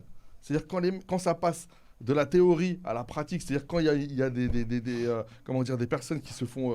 là, on n'entend plus personne. On n'entend plus personne. C'est-à-dire qu'ils se sont offusqués. Pourquoi ? Pour envoyer des gens dans la rue en Iran. Mais sauf que c'est eux qui ont subi les conséquences matérielles de cette insurrection. Mais là, tu parles juste de l'Iran. Si on fait un parallèle, et ça rejoint complètement ce que dit Wissam, par rapport à la blanchité, par rapport aux intérêts. C'est-à-dire, quand tu fais la comparaison entre l'Iran, le traitement médiatique, l'empathie qu'il y a envers l'Iran, envers les femmes iraniennes, je voyais encore des magazines sur ces femmes, avec la mèche de cheveux, la mèche de cheveux, le sans jamais dire une seule fois le mot blocus, voilà. Quand même. Hein. Ça, voilà. Non, mais surtout, regardez quand même la disproportion qu'il y a. Que subit l'Iran. Regardez cette disproportion qu'il y a entre cette femme sur laquelle on fantasme finalement, la femme qui enlève son voile, et la pouilleuse, la femme indigène qui se bat au Pérou. Est-ce que vous avez vu, quand je dis pouilleuse, je veux dire on a compris. Dans le regard à eux. Voilà, comme eux les perçoivent. Quand vous voyez, regardez ces femmes péruviennes qui descendent des Andes avec leurs gamins des fois dans le dos, qui viennent à Lima, qui viennent se faire tirer dessus, qui ont la dalle, etc. Tu verras jamais, ni dans Paris Match de merde, ni dans Elle, ni dans quoi que ce soit, ces femmes en une d'un magazine. Alors que quand c'est des femmes iraniennes, c'est pas assez glamour. Mais bien sûr, c'est ni glamour. Et puis il y a pas toute la fantasmagorie de la femme indigène qui se dévoile et qui veut opprimé par le vilain qui est dans ce patriarcat islamique, qui est dans ce désir d'Occident, que pour reprendre un concept de Badiou, etc. Donc tu vois cette disproportion là qui est ignoble, alors que la légitimité de la femme iranienne qui va se battre, ou la légitimité de la femme péruvienne, je veux dire, c'est des légitimités qui sont comparables, voilà, mais en tout cas qui sont estimables chacune à leur manière. 46 morts, dont des femmes qui sont mortes. Tout à fait. Absolument rien. Et la révolte péruvienne, moi alors là c'est complètement, comment dirais-je, intuitif, mais j'ai l'impression qu'elle est beaucoup moins manipulée que la révolte iranienne. Oui, mais voilà, c'est pour ça que je disais tout à l'heure. Peut-être une grosse connerie. Je disais tout à l'heure la distance. Comme ça, non, mais c'est ça. Intuitivement, j'ai l'impression qu'il y a un peuple vraiment qui soulève, qui a la dalle. Tu dis très bien les choses. Merci. C'est que, et ça rejoint ce que disait Wissam, il y a la distance culturelle par rapport à la blanchité, etc. Mais il y a aussi la question des intérêts. Et puis l'islamophobie. L'islamophobie, évidemment. Mais on a beaucoup plus intérêt à un renversement d'un régime à Téhéran pour les intérêts israéliens, états-uniens, saoudiens, etc., qu'au fin fond du Pérou. Bon, il y a évidemment des intérêts géostratégiques, etc., de mines et tout, mais c'est quand même moins important que le cas iranien. D'où cette disproportion qu'on a. Mais et juste, je fais encore une petite incursion pour vous dire que la semaine dernière, on faisait la perm et il y avait un très bon résumé, on va dire, de la situation de la part de Tariq. Donc allez voir le replay, c'est vraiment à la fin. Si vous voulez pas tout voir, c'est vraiment à la fin. Pendant peut-être, je sais pas, 10 minutes, 5-10 minutes. Il résume super bien la situation. Donc la situation au Pérou, ouais. Mais juste, en fait, alors le Yémen aussi, oui, on disait le Yémen aussi qui est... Ouais, en fait, le Yémen, l'Iran. En fait, moi, ce qui me paraît important, pour pas opposer de manière un peu idiote la question ukrainienne à la question palestinienne, c'est qu'en fait, les Ukrainiens qui meurent aujourd'hui et les Palestiniens qui se font spolier leur terre, ils sont victimes du même mal, en fait, de l'organisation raciale du monde. L'organisation raciale du monde qui décrète qui est du bon côté, qui est du mauvais. Ceux qui sont du bon côté, c'est les femmes iraniennes qui se soulèvent contre les ayatollahs. Mais c'est pas les gens qui vont dire que le blocus c'est pas bien. Ceux qui sont du bon côté, c'est les Cubains qui se rebellent contre le régime castriste. Mais pas les Cubains qui disent que le problème c'est le blocus. Ceux qui sont du bon côté, c'est je sais pas qui là, je sais pas qui les derniers manifestants qu'ils ont bien aimé en Amérique latine à part. Au Venezuela, tu veux dire? Au Venezuela, voilà. Bah oui, bien sûr. Évidemment, voilà. Alors, c'est les gens, les gens qui ont dit que Guaido a gagné l'élection. Alors que tu avais des mêmes Vénézuéliens qui crevaient la dalle à cause du blocus. Exactement. Mais ça, non. Faudra en reparler d'ailleurs de comment est-ce que Maduro a résisté quand même avec brio. Et aux États-Unis qui disaient, mais ça, moi je trouve ça extraordinaire. C'est des gens, autant les Israéliens que les États-Unis, ils assument totalement. Cynisme absolu. Le secrétaire d'État états-unien avait dit on sait ce qu'on fait au Venezuela, on sait qu'on fait qu'on va faire crever de gens de faim des gens, comme l'avait dit Nixon sur Allende, etc. Et comme il a dit mais c'est aussi le cas. Ça vaut la peine. Mais attention, et puis aussi on oublie la Syrie. Parce qu'on oublie aussi que la Syrie actuellement subit un embargo absolument incroyable. Des bombardements israéliens. Alors, les bombardements israéliens, les bombardements turcs, d'accord. Par contre, l'intégrité territoriale. L'occupation. Rest in peace. La Syrie, c'est devenu un terrain de jeu en fait. Mais bien sûr, les États-Unis, faut le savoir, occupent tout l'est de la Syrie. Qui le sait? Tous les champs pétrolifères syriens sont actuellement occupés. Le but pour les États-Unis, c'est pas d'avoir du pétrole, ils en ont plus qu'il n'en faut. Le but, c'est de priver la Syrie de pétrole. Aujourd'hui, il n'y a plus que 5 heures d'électricité à Damas et dans les principales villes de Syrie, à cause de l'embargo. Alors, on ne comprend pas. Le but, et tu l'as dit, a été expressément exprimé à maintes reprises, c'est ramener la situation à un niveau tel que la population se soulève contre les gouvernements. Et c'est ce qui s'est passé en Iran. Et ça s'est passé effectivement en Iran. Je ne dis pas que pour autant que le régime iranien est tout rose, loin de là, bien évidemment. Mais ce que je veux dire, c'est que ce qui a accru considérablement la contestation, c'est le fait qu'il y a un chômage terrible actuellement en Iran, que toutes les entreprises, y compris françaises, Peugeot est partie d'Iran, etc. La drogue qui ravage le pays aussi. La drogue, exactement. Ils sont partis à cause du fait que Trump soit revenu sur l'accord sur le blocus, sur l'accord nucléaire, etc. Mais oui, mais il y a le fait que aussi les États-Unis imposent à toutes les entreprises mondiales, y compris françaises, comme à Cuba, de se retirer d'Iran. Et la France, comme un petit toutou, se retire d'Iran. Mais c'est absolument hallucinant. C'est le seul pays qui a une extraterritorialité de son droit. Oui, c'est-à-dire qu'elle impose à d'autres pays. Par exemple, la France ne peut pas commercer ou ne peut pas avoir un certain commerce, par exemple, avec Cuba, parce que sinon, elle serait coupée de son commerce avec les États-Unis. Quand il s'agit de faire un choix, il y a des juges états-uniens qui aussitôt prendraient des mesures et priveraient la France d'un certain nombre de choses, etc. Alors c'est absolument hallucinant. On nous parle ensuite de souveraineté. La BNP, la Société Générale se sont mangés des amendes, mais bien sûr, énorme. On les appelle les gendarmes du monde. Exactement. Alors, mais parce que le gendarme, généralement, c'est une autorité qui se veut intègre et générale, tandis que là, non, pas du tout. C'est complètement partidaire. C'est un gang. Je dirais, c'est des mercenaires. Mais c'est un gang. Ce qui est fou, c'est que ça, à la limite que eux veulent le faire, pourquoi pas. C'est une puissance impérialiste, mais que tu aies des nations quand même assez puissantes comme la France qui se couchent. Bien sûr. Merci beaucoup. En fait, donc par rapport à ce que je disais avant, tu vois, les Ukrainiens et les Palestiniens victimes de l'organisation raciale du monde. Dans ce contexte-là, d'organisation raciale du monde, en fait, tu as deux choix. Soit tu es un supplétif, soit tu tiens le coup et tu résistes en fait. Et le problème, c'est que malheureusement, les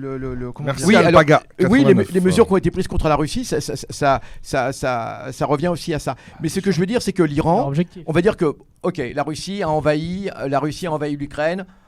Mais les sanctions datent d'avant l'invasion. Datent d'avant de toute façon. Mais pour l'Iran, les sanctions datent de la révolution islamique en 81. Vous vous rendez compte? C'est-à-dire que l'Iran s'est doté d'un nouveau gouvernement, fait une révolution et on décide de sanctionner ce pays. Depuis 81. Cuba depuis 61. Et Cuba depuis 61. Et Venezuela encore qui est sous. C'est des sanctions sans fin. Donc ça veut dire que ces fameux gendarmes du monde, enfin je sais pas si on peut les qualifier. Alpaca. Merci beaucoup Alpaca. C'est mafieux. Alors en tout cas, c'est vrai, tout à l'heure il citait Madeleine Albright, 500 000 morts, ça vaut la peine. Oui, Albright qui avait dit que ce sont les victimes collatérales de la démocratie. Ça vaut la peine. C'était pour la démocratie. Alors ce que je veux dire, c'est que c'est extrêmement grave parce qu'on se rend pas compte, mais actuellement la Syrie, l'Iran, Cuba, etc. Tous ces pays-là connaissent des embargos absolument incroyables et le but n'est même pas d'instaurer un régime démocratique, parce que c'est d'instaurer des régimes qui soient conformes à ceux de l'Occident. Parce qu'en attendant, l'Occident supporte plein de régimes qui ne sont pas du tout démocratiques. Oui, des coups d'État militaires. Donc c'est un mensonge de dire que c'est pour la démocratie. Des coups d'État militaires. Mais bien sûr, ou des coups d'État militaires. Donc c'est exactement comme quand on dit les valeurs de la République. Oui, voilà. C'est pas, je veux dire, tout dépend du contexte de la, géographique, politique, historique. Tu peux lui donner. Il y a plein de républiques démocratiques, bon, où il n'y a pas de liberté, individuelle, etc. Donc ça n'a pas de sens de vouloir dire on veut imposer ce modèle comme si c'était le modèle ultime, quoi. Le modèle ultime de développement de l'humanité. Mais non, mais on n'en veut pas. Tu vois, tout à fait. On n'en veut pas. Surtout que ça avait été aggravé de manière très criminelle pendant le Covid. Par exemple, pendant le Covid, à Cuba, c'était terrible. Trump avait renforcé les sanctions. Alors même que... Mais c'est là pour moi la grandeur de cette petite île-là, avec des médecins qui s'arrachent, etc. Ils avaient quand même réussi à faire leur vaccin, à faire des médicaments, etc. Malgré avec la salsa quand même. Terrible. Pendant que les Américains volaient les masques sur le tarmac aux autres pays. Voilà. Oui, on a oublié ça. On n'a pas su parler de ça. Les Français, tout le monde a bien fait sûr. Ils se volaient c'est ça la grande coopération occidentale. La mesquinerie, quoi, le truc. Tu vois, le logiciel occidental, c'est qu'on se vole tu vois leur les vraie masques sur nature le dans tarmac. un moment de difficulté. C'est ceux qui se présentent comme la grande coopération occidentale, internationale. Ils étaient prêts à se voler. On a l'impression d'un monde pétri d'humanité, de personnes pétries village du monde, tu sais. Voilà, exactement. C'est ça qui est insupportable, en fait. Parce qu'à la limite, si tu veux que tu défends tes intérêts, bon, c'est l'histoire. C'est quoi votre problème? C'est que vous êtes trop lucide. En fait, moi, ce que je trouve, je suis un peu plus naïf. J'en suis au stade où je trouve insupportable les prises de parole. Le PSG est une grande équipe. T'es d'accord? Alors concernant la Palestine, tu as tout à fait raison. C'est l'antisémitisme occidental qui en plus a généré le colonialisme sioniste. On va instrumentaliser les Juifs chassés d'Europe par l'antisémitisme pour les transformer en colonisateurs du peuple palestinien. Donc c'est ça qui est absolument incroyable. C'est l'Occident qui est responsable de l'antisémitisme. Bien sûr, évidemment. Au début du XXe siècle, les Palestiniens, les communautés vivaient apparemment à peu près en bonne intelligence. Il n'y avait pas de souci. À la fin de l'Empire les ottoman, colons juifs qui commençaient à arriver. Voilà, il y avait déjà des colons. D'ailleurs, les premiers colons n'étaient même pas juifs, il faut le savoir. Ils étaient protestants allemands et américains et états-uniens. Les premiers étaient des protestants, des Templiers d'ailleurs, des Templiers, parce que l'ordre des Templiers existe toujours, vous savez. Et puis ils produisent de l'antisémitisme de par l'imposition d'une lecture religieuse du conflit. Voilà. Et non seulement ça, c'est qu'ils ont réussi aussi. Les pressions ont été telles que l'immense majorité des rabbins qui refusaient l'État d'Israël étaient antisionistes, vous savez, par rapport aux dogmes religieux, le sont devenus, surtout après 67, et tout le monde trouve ça normal. Alors par exemple en France, qu'est-ce qui se passe ? Qu'est-ce que ça donne ? Ça vous donne un grand rabbin de France, le grand rabbin je ne sais pas si c'est grand rabbin, en tout cas un rabbin important de la ville de Lyon, qui décide de rompre toute relation avec la mairie de Lyon, parce que la mairie de Lyon a permis une réunion publique avec Salah Hamouri. Qui a été annulée. Et qui a été annulée. Il a annulé Grégory Doucet. Alors, donc, je pose la question. Le rabbin de Lyon, il est quoi ? C'est le consul israélien ? C'est qui ? Non, mais je ne savais pas qu'il avait comme fonction d'être consul israélien aussi. Parce qu'effectivement, qu'un consul israélien, qu'un ambassadeur israélien proteste contre le fait que Salah Hamouri, c'est normal. Salah Hamouri est sa victime en plus, c'est la victime d'Israël. Il est palestinien, il a été chassé de sa terre, il ne peut plus revenir chez lui alors qu'il est originaire de Jérusalem. Je ne sais pas ce que ça fait à quelqu'un de savoir. Imaginons que quelqu'un est parisien, d'accord ? Il n'a plus le droit, il est exclu à vie de la ville de Paris, il doit partir, il doit s'exiler. Bon, c'est ce qui se passe pour Salah Hamouri.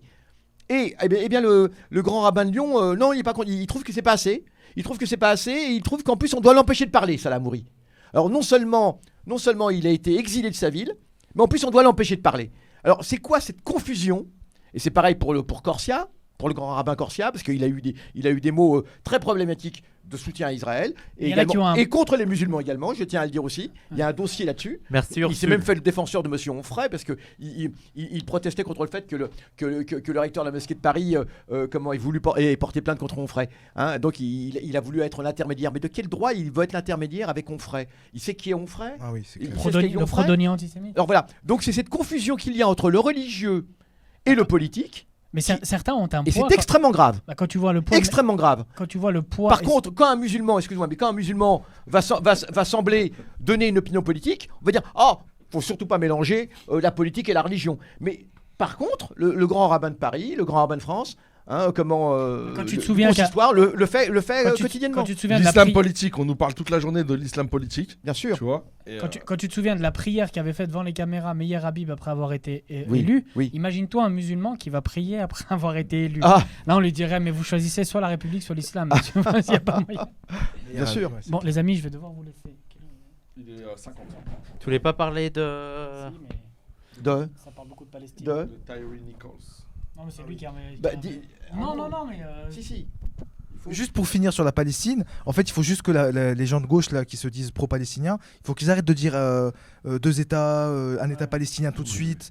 Il faut reconnaître un État palestinien, c'est pas le sujet en fait. Il faut arrêter d'être hors sujet. Bien sûr. Le sujet, c'est pas ça. C'est la position tellement facile. Le sujet, c'est pas de reconnaître l'État palestinien, on s'en fout. En fait, l'idée, c'est vraiment, il faut que le colonialisme s'arrête, il faut que l'apartheid s'arrête. Bien sûr. Il faut interrompre les relations diplomatiques avec Israël tant qu'il respecte pas le droit international. C'est ça le sujet. Oui, parce que maintenant, comme n'importe quel réac dit mais je suis pour 2 États.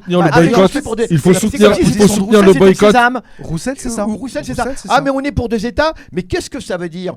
Donc, on a le pass et marqué je suis pour 2 États. Le statu quo. Donc voilà. Le statu quo. Ça coûte rien. On s'en fout en fait. Ça coûte rien, c'est la position facile. Mais on a surtout même ils prennent pas le réel tel qu'il est. Comment s'appelle Ilana Weizmann aussi dire qu'elle était aussi pour 2 États. Elle aussi, hein. Pourquoi tu dis ça? Il nous précise pas où. Qu'est-ce qu'il fait? Il nous précise pas. C'est pas bien. Qu'est-ce qu'il a dit? Réa, il a dit que les musulmans étaient antisémites. D'accord. Non, je disais. En fait, il te précise jamais où il est cet État. On voit plus trop où c'est, tu vois. C'est relatif. Oui, éparpillé, plein de petits territoires par-ci par-là. Non, l'État palestinien, maintenant, c'est un 3 pièces. C'est des quartiers, c'est des quartiers. Même surtout que ça va rien changer. Une seconde pour l'instant, mais tranquille, man. Les gens ne savent pas. Il faudrait voir une carte. La prochaine fois, on montrera une carte. Vous vous rendez compte? Putain, elles sont connues ces cartes. Non, mais vous vous rendez compte qu'un Palestinien de Cisjordanie, de Jénine par exemple, n'a jamais vu la mer. Ils n'ont jamais vu la mer. Un jeune de 20 ans en Palestine n'a jamais vu la mer. Et exceptionnellement, à l'occasion du Ramadan, l'État d'Israël, dans sa grande magnanimité, sa grande mensuétude, permet un certain nombre de passages à certaines familles, alors triés sur le volet. Faut que vous n'ayez jamais été arrêté, alors c'est ce qui est extrêmement difficile en Israël, comme en Palestine, par les Israéliens. Et on permet à quelques familles, à l'occasion de l'Aïd, d'aller voir la mer.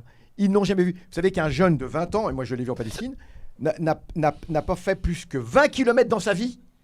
Tu arrives à 20 ans, tu n'es jamais allé au-delà de plus de 20 km. Je pense qu'on se rend pas bien compte. Vous vous rendez pas compte? C'est une prison, tout simplement. Mais bien sûr, c'est un univers carcéral. C'est un déplacement digne du Moyen-Âge. Bien sûr. Sauf quand effectivement vous êtes dans les circuits un petit peu universitaires, là, vous allez peut-être avoir la chance de sortir, etc., de venir en Europe, etc. Mais un jeune Palestinien comme ça, qui est dans le circuit, n'a jamais vu la mer. Il n'y a aucune raison qu'il puisse la voir. Alors que Génie, ça a combien de temps? Et alors? Et comment? Génie serait à combien de temps de la mer? En 1 heure. Et à Gaza, c'est pareil. Alors à Gaza, c'est le contraire. La mer, évidemment, on est à la mer. Mais à Gaza, on n'a jamais vu Jérusalem. Et il n'y a aucune chance qu'on puisse voir Jérusalem un jour. Aucune chance. Excuse-moi, j'ai une question qui me vient par rapport à ce que tu viens de dire. Du coup, en fait, un jeune Palestinien, c'est parce que tu disais, ceux qui traversent la Méditerranée, tout ça, les haragas et tout. Ouais. Est-ce qu'il y a des haragas palestiniens, des oui, jeunes, bien sûr. Mais est-ce que, par exemple... Mais ils s'enfuient, la question, en fait, elle est vraiment très concrète. Oui, il y en a. Un jeune de Gaza, est-ce qu'il peut quitter Gaza?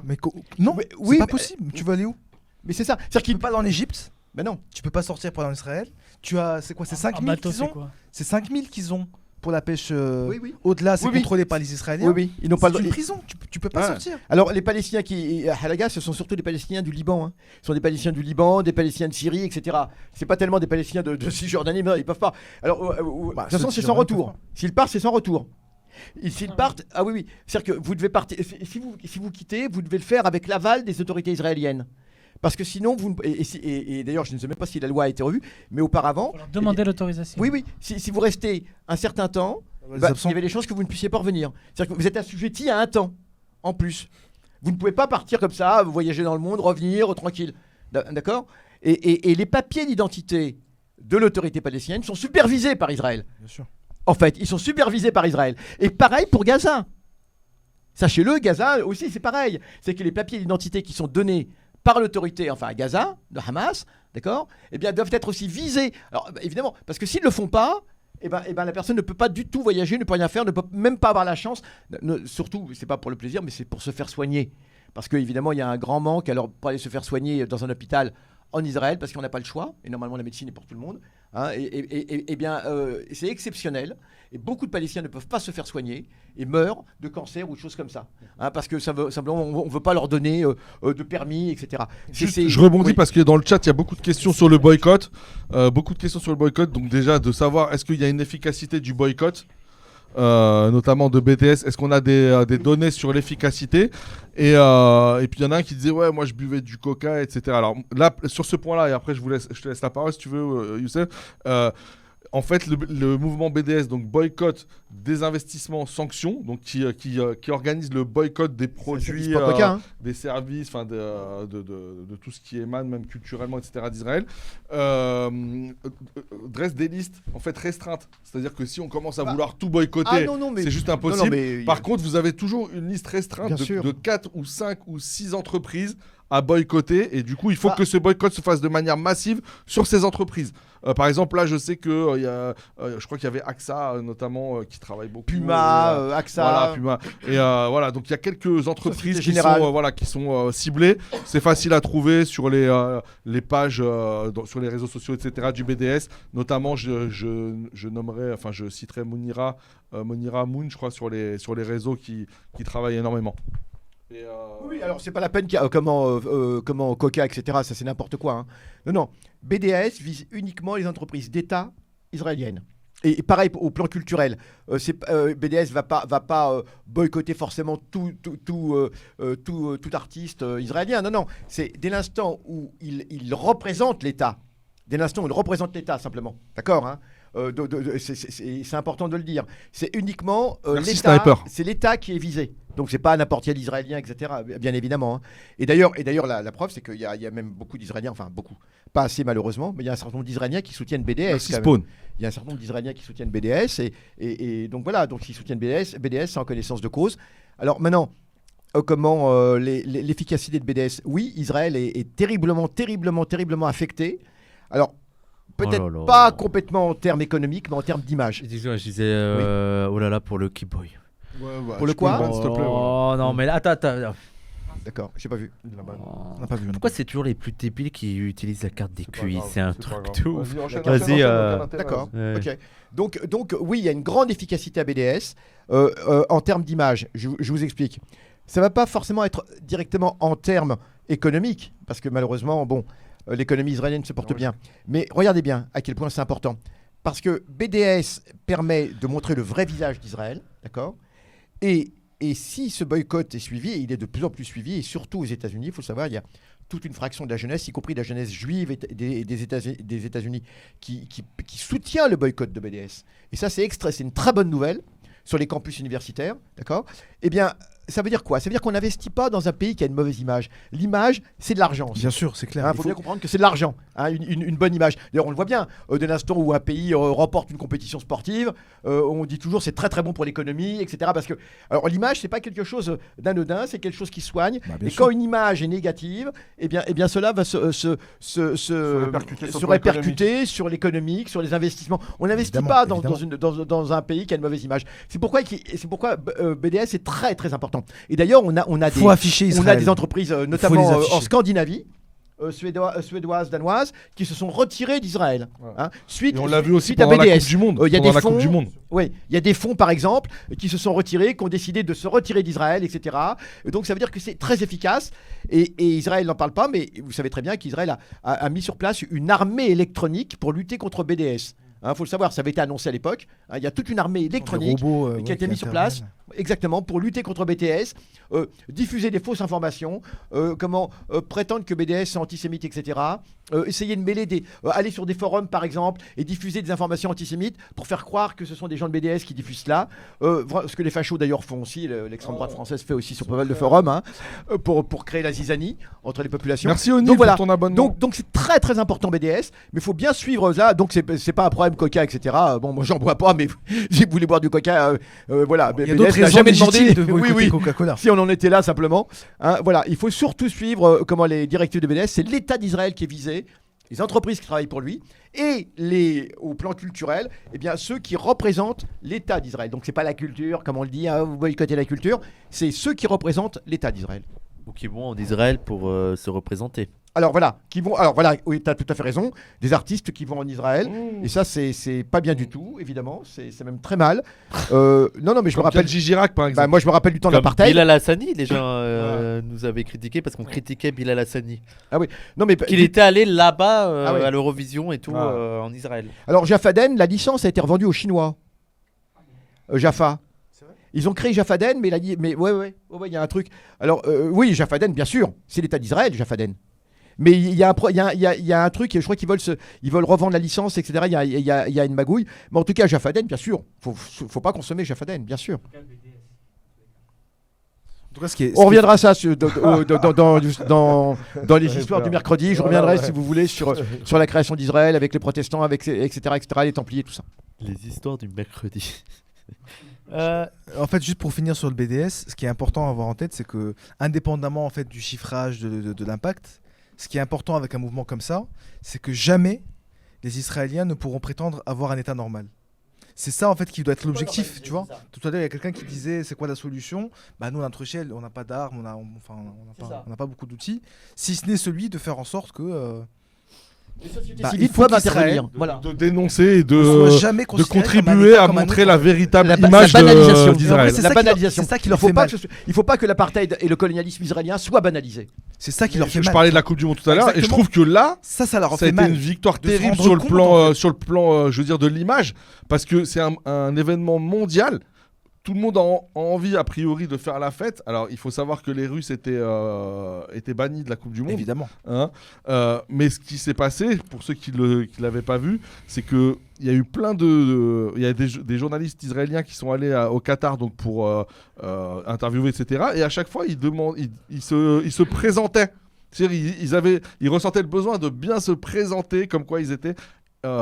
médias israéliens, et il y a eu des réactions mais incroyables de gens mais qui voulaient juste pas leur parler parce que ils voulaient pas participer justement à la normalisation de l'image.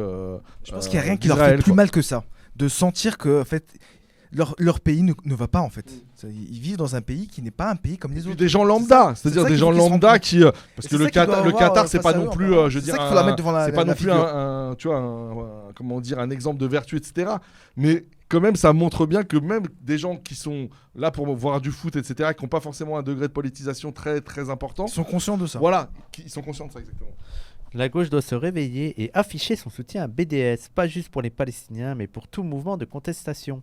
Lorsque BDS, je dis avec la voix de Borenkrot, lorsque BDS est criminalisé, c'est l'outil de boycott au sens large qui devient illégitime. Et d'autres luttes qui auraient pu l'utiliser vont en être privées. Au State, les modèles de loi qui incriminent BDS sont littéralement copiés-collés pour être appliqués dans d'autres champs. Par exemple, la lutte contre l'industrie de l'armement, l'extractivisme, etc.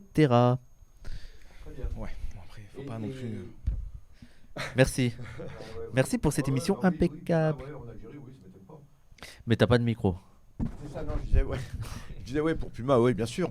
Non mais faut bien comprendre une chose, c'est que le premier ami des Palestiniens, ce sont les peuples, hein.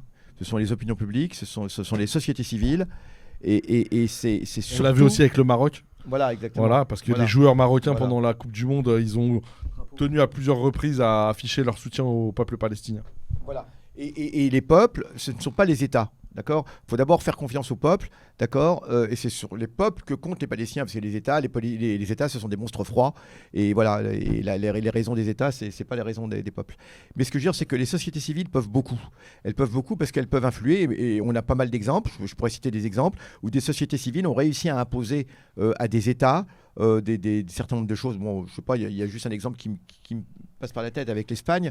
Vous vous souvenez, enfin c'était il y a très longtemps, l'Espagne, il y avait eu des histoires d'attentats en Espagne, etc.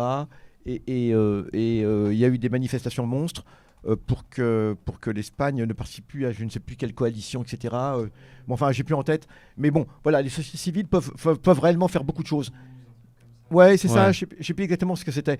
Mais ça veut dire que les sociétés civiles, elles peuvent vraiment, les États ne peuvent pas rester indifférents si jamais vous avez dans les rues des centaines de milliers de personnes. Et ça, c'est une force. Bah, bien sûr. Et ça, c'est une force.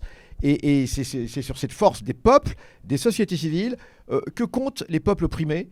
Hein, pas tellement sur les États. Alors bon, tant mieux s'il y a des États qui soutiennent les Palestiniens, mais on voit très bien que ça peut toujours changer. Voilà, malheureusement. Alors, comment aujourd'hui, je pense qu'il y a une chose qui est quand même très très positive, c'est que les Palestiniens comptent d'abord sur eux-mêmes et sur leur lutte, bien sûr. Et ils ne sont pas en train de pleurnicher en disant, voilà, ils disent simplement, voilà, nous luttons. Vous faites ce que vous voulez, vous nous soutenez pas, mais ça ne change rien de toute façon. Nous allons continuer à lutter, et par tous les moyens. Et personne ne pourra arrêter la révolution palestinienne, parce que cette révolution, elle a commencé il y a un siècle. Il faut bien avoir ça en tête, c'est qu'on est dans un continuum révolutionnaire depuis le début du XXe siècle, qui ne s'est jamais arrêté. Pas une seule seconde en Palestine, il y a eu un jour de répit, où les Palestiniens ont dit « Ok, c'est bon, on baisse la tête, on arrête tout, vous avez gagné ». Jamais, pas une seule seconde. Et c'est ça qui est extraordinaire. Il y a eu des moments où, effectivement, de repli, mais ça n'a jamais été des moments d'acceptation. Jamais, jamais, parce que les Palestiniens, ce qu'on appelle le soumoud, c'est l'esprit de résistance qu'il y a chez les Palestiniens. Il se décline par des tas de façons, des tas de manières. Voilà. Et c'est pour ça que c'est aussi un exemple. Les Palestiniens, c'est pas un truc de pleurnicherie, c'est terrible, regardez. C'est aussi quelque chose qui donne du courage pour nous ici, pour nos propres luttes ici, pour nos luttes. Ça veut dire que les choses ne sont jamais perdues. Ça veut dire que même quand vous avez le sentiment que vous avez la Rangers, du flic sur la tête comme ça, selon l'image de, vous savez, selon l'image d'Orwell. Vous savez vous connaissez cette image d'Orwell, non ? Non, mais vas-y. Bah, Orwell. Dans 1984, j'imagine. Exactement. Orwell dit. George Orwell dit. C'est quoi la dictature ? Et il décrit, il dit, c'est une paire de chaussures de policiers sur la tête comme ça. Il dit c'est ça en fait. Enfin, il y a toute une image comme ça. Et ça veut dire qu'on peut toujours réagir, et on le voit en France, on le voit avec la loi sur les retraites aujourd'hui, avec cette grande mobilisation qui va avoir lieu demain. Ça veut dire qu'on ne doit jamais renoncer et jamais dire ce sont les plus forts, on ne peut rien faire. Regardez ce petit peuple palestinien qui, dans la situation, n'a jamais abdiqué de ses droits, n'a jamais dit « Ok, c'est bon ». On pourrait dire aussi les Kurdes, il n'y a pas de problème, il n'y a pas que le peuple palestinien, il y a d'autres peuples aussi. Hein. Mais voilà, ils n'ont jamais renoncé. C'est ça qui est extraordinaire, c'est cette exemplarité de lutte, de courage que l'on puise. C'est pour ça que je dis toujours, ce sont les Palestiniens... Envers et contre tout. Parce voilà, que tu vois, contrairement aux Kurdes et à pas mal d'autres gens qui quand même ont un soutien, ne serait-ce que symbolique. On va... Bah oui. Voilà. Juste pour terminer, je dis que ce sont les Palestiniens qui nous soutiennent, c'est pas nous qui soutenons les Palestiniens, en vérité. C'est clair. Et merci aux Palestiniens de nous soutenir par leur exemplarité de lutte. Il reste une dizaine de minutes. Je propose qu'on fasse juste 2-3 mots pour demain. Là, c'est quoi ? J'ai pas suivi. C'est un gars qui a été assassiné par la police, c'est ça ? Et par 5 noirs, il me semble. Les policiers étaient. Cette fois, les policiers sont noirs. J'aime bien parce qu'il y a des gens, ils vont nous dire, oui, ce sont des noirs que. Oui, bah les policiers. En fait, ça rentre dans tout ce qu'on n'arrête pas de dire. C'est que pour nous, la police, c'est pas des individus, c'est une fonction. Et d'ailleurs, c'est une fonction. Donc tu mets un noir, un arabe dans cette fonction-là, il va remplir sa fonction, qui sera de tuer les. Mais en rappelle les faits en Afrique du Sud, c'était le cas. En Afrique du Sud, il y avait aussi des. Comment il y avait des fractions. Non, mais juste attends, il faut d'abord rappeler les faits. C'est que c'est le 7 janvier, donc c'est un homme qui se nomme, paix à son âme, Tyree Nichols, et qui est appréhendé par la police à Memphis, donc Memphis, Tennessee. Voilà, de sinistre mémoire. Oui, bien sûr, Israël, excuse-moi, ne représente pas les. Attends, Youssef. Et donc effectivement, après vous irez voir la vidéo ou pas, c'est très très très très violent. Mais donc c'est une arrestation qui se déroule en plusieurs temps, puisqu'il essaye à un moment donné, il arrive à s'échapper, etc. Il est repris, et là il subit carrément une séance de torture, quoi. Je veux dire, c'est pas une arrestation qui a mal tourné, il subit une torture. Moi, l'image que j'ai de ce matin, malheureusement, j'ai essayé d'éviter la vidéo, mais elle m'est arrivée. C'est avec des tasers là, il y a eu du taser. Et c'est pas le frère d'un des blagues. Il est tenu. Merci, poil ses deux bras sont tenus chacun par un policier, et le troisième lui met des coups de poing au visage. Ouais. Je veux dire, c'est vraiment une séance de torture. Et donc 3 jours après, le 10 janvier, il décède malheureusement des suites de ses blessures. Et ce qui est étonnant, c'est que c'est que maintenant en fait que la vidéo est sortie, là, il y a 2-3 jours. Et il me semble en plus que c'est l'un des frères, c'est un frère de l'une des instigatrices de Black Lives Matter. Il me semble qu'il y a un truc comme ça. Tout à fait. Voilà, qui a été tué. Oui, le frère de... Ah ouais, d'accord. Et il me semble qu'il n'avait pas des soucis psychiatriques ou un truc comme ça. J'ai pas la... D'ailleurs, ça, c'est un sujet, on en parlera avec Gwenola Ricordo, le livre que j'ai lu sur Abolir la police, et la manière dont les personnes qui ont des soucis psychiatriques sont extrêmement tuées par la police. Et c'est pas seulement les personnes qui ont des soucis psychiatriques, c'est les Noirs et les Arabes qui ont des soucis psychiatriques.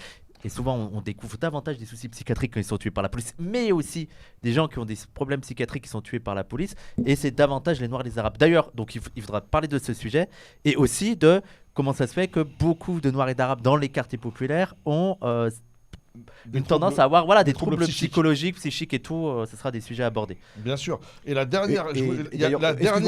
Juste pour dire, France Fanon, justement, c'est c'est là tout le départ de l'œuvre de France Fanon. France Fanon travaille d'abord sur effectivement la psychiatrie des indigènes en Algérie. C'est comme ça qu'il... Lié au colonialisme. L'oppression génère énormément de maladies mentales. Et la dernière petite information que je voulais... partagé, c'est donc que ces 5 policiers, ils faisaient partie d'une unité qui s'appelle la Scorpion Unit. Et Scorpion qui est un... Comment ça s'appelle là ? Tu sais, quand RATP, tout ça, un sigle, quoi, tu vois. Ah oui, d'accord. Qui signifie Street Crime Operation to Restore Peace in Our Neighborhood. C'est la BAC, quoi. C'est la BAC de la bord. Ça veut dire, pour les non-anglophones, opération contre le crime de rue, pour restaurer la paix dans nos communautés. Et en fait, c'est exactement ça. C'est beau. Moi, quand j'ai vu ça, j'ai pensé à la Brave, et je me suis dit, et en fait, les problématiques de police, alors se posent avec plus ou moins j'allais dire, d'intensité, parce que c'est vrai qu'il y a énormément de morts dues à la police et d'hommes noirs tués aux États-Unis. Il y en a aussi dans les pays européens, mais par contre, ça interroge beaucoup sur les méthodes policières. Et on sait par exemple qu'en France, il n'y a pas longtemps, ils ont mis un budget énorme pour justement des gaz lacrymogènes, des blindés légers pour gérer les maintiens de l'ordre dans les manifs, etc. Voilà. C'est tout ce que je voulais dire. Ouais. Mais oui, et comme dit, il y a des gens qui viennent ça pour dire le racisme systémique, vous avez vu, c'est des noirs. Je suis en mode, mais c'est évidemment. Justement, c'est une démonstration. C'est tout ce qu'on dit, justement. Nous, on se focalise pas sur les individus, on se focalise sur ce qu'est la police. Et la police, vous pouvez mettre ce que vous voulez dans la police. Elle aura cette fonction-là, en fait. État racial global. Voilà, oui, aussi. Voilà. Mais donc, État racial global. Vraiment, c'est barbares. Les fachos qui viennent prendre ça comme contre-exemple. En fait, vous êtes des teubés, en fait. Vous ne comprenez pas ce qu'on vous dit, en fait. Bien évidemment. Et en fait, ils aimeraient trop qu'on soit dans cette caricature, genre, en fait, c'est les individus, c'est des méchants qui sont racistes, et puis voilà, et tout. Alors que non. C'est des policiers qui sont vilains, puis d'autres qui sont bien. Ouais, c'est ça. Non, c'est des policiers. En Algérie, pendant la colonisation, il y avait bien des Algériens qui étaient aussi partie prenante du pouvoir colonial. Bah, on le sait que trop, malheureusement. D'accord. Mais ce qu'on appelle les harkis, oui. Je pense qu'il faudra. Mais on en discutera plus longuement, les gens, notamment avec Gwenola Ricordo. Il est bien son livre. Oui, il est bien. Sur Abolir la police. Comment Abolir la police. 1312 raisons de. 1312 raisons. Alors en même temps, oui, ça interroge parce que est-ce qu'on doit abolir voilà. Non, mais ça sera elle en parle dans son bouquin. Elle en parle et elle démontre que la police n'a pas pour fonction. Oui, on peut pas vive en paix. Voilà. Pas en fait, le truc de Gwenola où je suis d'accord, c'est que tu ne peux pas réformer il n'y a pas de bonne police en fait. Dans le capitalisme, il ne peut pas y avoir, même en dehors, et en plus la police est très liée au capitalisme, à l'émergence du capitalisme. D'ailleurs, ça c'est ce que les gens oublient, ils essentialisent les choses. Comme s'il y avait toujours eu de tout temps une police. Mais bref, et donc, Yanis, merci frérot. Beaucoup, Yanis de trop, merci beaucoup. C'est intéressant de voir dans l'histoire à quel moment de l'histoire, au Moyen-Âge, principalement, la police apparaît. Et même l'histoire est différente entre la police française et la police américaine. Chaque pays a son histoire. Voilà, et la manière dont aussi ça a évolué en France, où avant elle était reliée à la municipalité, avant d'être reliée à l'État. Tout à fait. Et donc la question, ce sera aussi en fait, qu'est-ce qu'on appelle abolir la police et quelles sont les perspectives. Moi, je pense que peut-être qu'il faut même si on peut avoir des visions qui sont vues comme réformistes par certains, notamment, et qui pour moi sont essentielles parce que ça peut sauver directement des vies, avec toujours l'horizon de abolir la police. Tu dois toujours avoir cet horizon-là d'abolition de la police.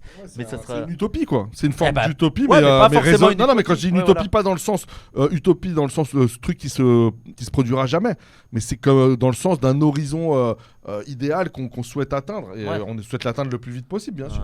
Mais ça, ce sera des discussions qu'on aura avec Gwenola. Oui, non, non, mais de toute façon, c'est vrai que tout dépend de Nickelback, quoi. Dans quel cadre. Est-ce qu'on est d'accord pour dire Nickelback? Oui. Non, mais par exemple, déjà une plateforme de départ, un truc, quoi, tu vois.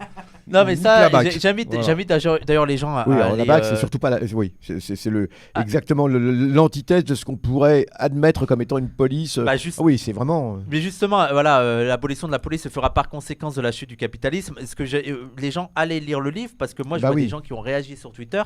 Ça me fascine les gens qui arrivent à avoir une analyse à partir du titre du livre, tu vois.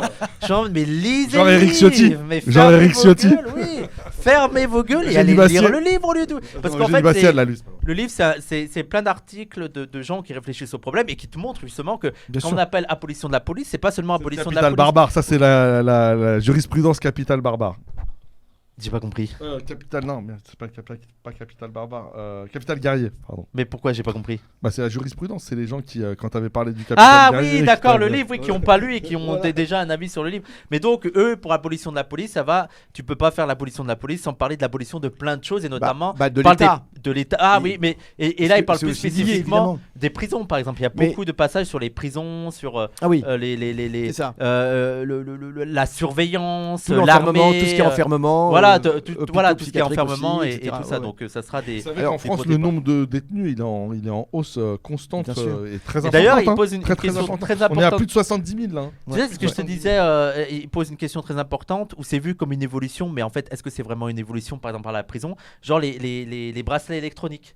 Où les gens peuvent se dire, à titre individuel, c'est effectivement mieux d'avoir un bracelet électronique que d'être dans dans 4 murs, mais en même temps, est-ce que c'est pas aussi un moyen pour l'État de mettre de plus en plus de trucs électroniques? Bien sûr. Tu vois, ça peut faciliter le contrôle de masse que n'a pas la prison, tu vois, où on est beaucoup plus. Donc c'est vraiment des questions. De toute façon, faut s'intéresser aux causes. Pareil aux causes. Alors, on dit pas que comme par enchantement, il y aurait plus de délinquants, il y aurait plus de problèmes, etc. Mais une chose est certaine, c'est que globalement, l'immense majorité des motifs qui conduisent à la prison sont des motifs économiques. La très grande majorité, ça c'est clair, ce sont des motifs économiques ou des motifs qui sont liés au capitalisme. L'échec scolaire, etc. est très très important dans l'affaire. L'échec scolaire joue un très grand rôle dans la route qui mène à la prison. L'un étant le corollaire de l'autre, c'est-à-dire qu'en général, les gens qui n'ont pas d'oseille, ils ont plus de mal à bien éduquer leurs enfants, à suffisamment éduquer leurs enfants d'un point de vue scolaire, etc. Voilà, et puis souvent, ce ne sont pas les enfants qui sont inadaptés, c'est l'école qui est inadaptée par rapport aux besoins des populations. Il faudrait qu'on en parle un jour de l'école aussi. Exactement. Il y a plein de choses. Et d'ailleurs, entre l'école et la prison, il n'y a qu'un pas. Je suis désolé, mais on va arrêter là parce que l'heure passe et on va bientôt accueillir Nicolas Framont. Merci pour parler du livre Parasite et aussi parler de d'autres sujets, Liberté pour les ultras aussi. Je voulais le dire parce que j'ai vécu une très mauvaise soirée hier soir. D'accord. Liberté pour les ultras. On va finir là. Merci Yazid, merci. La manif demain. Je sais pas si vous allez rester. Oui, et demain. Et la manif demain. Grève générale. Parce qu'il a dit qu'il voulait pas reculer, donc faut faire reculer de force. Alors dans le ravin, c'est possible. Elle a dit il y aura pas de négociation, mais il faut. Oui, alors ce qui est effroyable, c'est on n'aura pas le temps, Youssef. Oui, non, vraiment très vite. Comment la Première ministre peut dire d'emblée, il n'y aura pas de négociation. Alors oui, souvenez-vous, si tu veux en parler, on en parlera avec Nicolas. Merci DJ Drogba pour ton 16e mois d'abonnement. Désolé, mais il faut vraiment qu'on arrête pour qu'on ait le temps de. Merci tout le monde. Alors, on va pas pas arrêter le live. Ce qu'on va faire, je pense qu'on va vous mettre des vidéos YouTube de Just Wissam. On met des vidéos YouTube de Just Wissam et on revient dans 20 minutes. Sur les, tu sais, les blancs indigénisés, tout ça. On va mettre. Je vais me mettre là-bas. Je vais essayer de mettre les vidéos et voilà. On va juste couper le micro le temps de mettre les vidéos. Et voilà, on va couper les micros et dans 20-25 minutes maximum, on va pas lâcher. Spécial dédicace à Jamel aussi. Voilà. Jamel, si tu nous vois, big up. Qui est Jamel?